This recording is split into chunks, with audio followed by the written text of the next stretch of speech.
हिमालय की बर्फीली और वीरान घाटियों में एक शांत रात का अंधेरा फैला था। दूर एक सैन्य काफिला भारी हथियारों और बख्तरबंद वाहनों के साथ धीरे धीरे आगे बढ़ रहा था।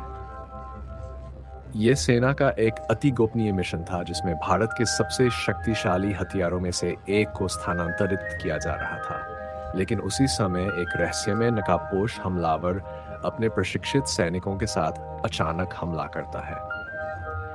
हेलीकॉप्टर हवा में मंडरा रहे हैं, बम गिराए जा रहे हैं और टैंकों पर मिसाइलें दागी जा रही हैं।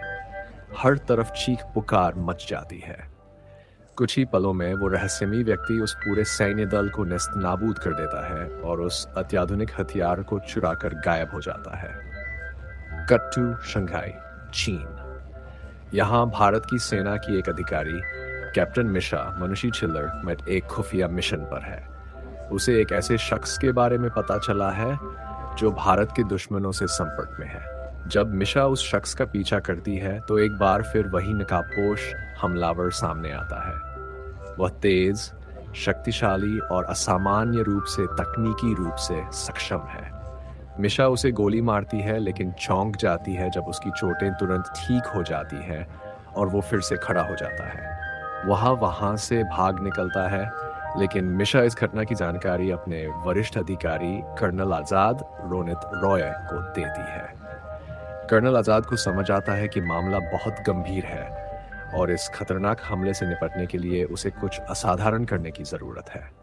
वह निर्णय करता है कि इस बार देश को बचाने के लिए उन दो लोगों की जरूरत है जिनसे कभी सेना ने नाता तोड़ लिया था, फिरोज उर्फ फ्रेडी और राकेश उर्फ रॉकी टाइगर श्रॉफ। ये दोनों एक समय में भारतीय सेना के सर्वश्रेष्ठ कमांडो रह चुके थे, लेकिन एक मिशन में अनुशासनहीनता के चलते उन्हें बर्खास्त कर दिया गया था। आजाद की योजना है कि इन्हीं दो पूर्व सैनिकों को इस मिशन पर लगाया जाए। रॉकी तुरंत इस मिशन के लिए तैयार हो जाता है क्योंकि उसके अंदर देशभक्ति की भावना अब भी जिंदा है। लेकिन फ्रेडी शुरुआत में मना कर देता है। वह अब एक साधारण जिंदगी जी रहा है और अपने अतीत से दूर रहना चाहता है। लेकिन जब उसे जानकारी मिलती है कि देश पर कितना बड़ा खतरा मंडरा रहा है और उसमें उसकी पूर्व प्रेमिका प्रिया सोनाक्षी सिन्हा की जान भी खतरे में है, तो वह भी मिशन में शामिल होने के लिए तैयार हो जाता है। टीम अब लंदन पहुंचती है। यहाँ एक युवा और होशियार आईटी विशेषज्ञ पाम अलाया एफ उनकी तकनीकी सहायता के लिए शामिल होती है। मिश्रा, रॉकी और पाम मिलकर उस खतरनाक संगठन का पता लगाने लगते हैं जिसने भारत के हथियार चुराए हैं। इसी बीच लंदन के भूमिगत सुरंगों में स्थित एक वॉल्ट में वे घुसते हैं जहां एक बड़ा रहस्य उनका इंतजार कर रहा होता है। यहाँ से उन्हें एक रहस्यमय केज बरामद होता है जो कोई और नहीं बल्कि कैप्टन प्रिया दीक्षित है, फ्रेडी की पुरानी साथी और प्रेमिका है जिसे एक तकनीकी हथियार बना दिया गया है। प्रिया के मस्तिष्क में भारत के रक्षा कवच कर्ण कवच के कोड छिपाए गए हैं क्योंकि ये हार्ड ड्राइव्स हैक हो सकती थी। प्रिया अब उस पासवर्ड की कुंजी है जिसे भारत का सुरक्षा कवच सक्रिय किया जा सकता है। लेकिन ठीक उसी समय नकाबपोश हमलावर एक बार फिर हमला करता है और इस बार वह अपनी असली पहचान उजागर करता है।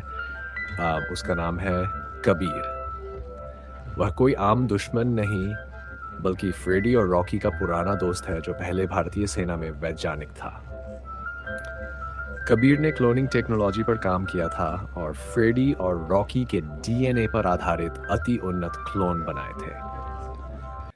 इन क्लोनों में असाधारण शक्ति, गति और बुलेट हीलिंग जैसी क्षमताएं थी। लेकिन जब कबीर ने इस तकनीक का गलत इस्तेमाल करने की योजना बनाई तो सेना ने उसका प्रोजेक्ट बंद कर दिया। इससे नाराज होकर कबीर ने अपनी ही तकनीक को दुश्मनों को बेच दिया और अब वह भारत को बर्बाद करने की योजना पर काम कर रहा है। अब कहानी एक रेस में बदल जाती है। फ्रेडी, रॉकी, मिश्रा और पाम मिलकर कबीर का सामना करते हैं। कबीर प्रिया को बंधक बनाकर उसके मस्तिष्क से पासवर्ड चुराने की कोशिश करता है। उसके बनाए गए क्लोन्स जो फ्रेडी और रॉकी की प्रतिकृतियां हैं उन पर लगातार हमला करते हैं। एक बड़ी लड़ाई के दौरान फ्रेडी और रॉकी को उन्हीं की तरह दिखने वाले क्लोन्स से भिड़ना पड़ता है। वे बार बार मरते हैं लेकिन हर बार खुद को रीजेनरेट कर लेते हैं। टीम उन्हें एक विशेष पावर ग्रिड तक खींच लाती है जहां उनकी ऊर्जा को समाप्त कर दिया जाता है और वे पूरी तरह खत्म हो जाते हैं। दूसरी ओर कबीर एक एयर स्ट्राइक लॉन्च करता है जिससे भारत और उसके पड़ोसी देशों के बीच युद्ध की स्थिति बन जाती है। लेकिन इसी बीच प्रिया याद करती है कि पासवर्ड एकलव्य है जिसे वह फ्रेडी को बताती है। फ्रेडी सिस्टम में पासवर्ड दर्ज करता है और कर्ण कवच सक्रिय हो जाता है, भारत का रक्षा कवच, जिसे सारी मिसाइलें बेअसर हो जाती हैं और युद्ध टल जाता है। अंतिम लड़ाई में फ्रेडी और रॉकी कबीर से आमने सामने होते हैं। एक जबरदस्त युद्ध के बाद वे उसे मार देते हैं। देश एक बहुत बड़े संकट से बच जाता है। फ्रेडी और रॉकी को उनकी बहादुरी के लिए माफी और सम्मान दोनों मिलते हैं। लेकिन कहानी यहीं खत्म नहीं होती। पोस्ट क्रेडिट सीन में दिखाया जाता है कि कबीर अब भी जिंदा है और कहीं एक और खतरनाक योजना की नींव रखी जा रही है।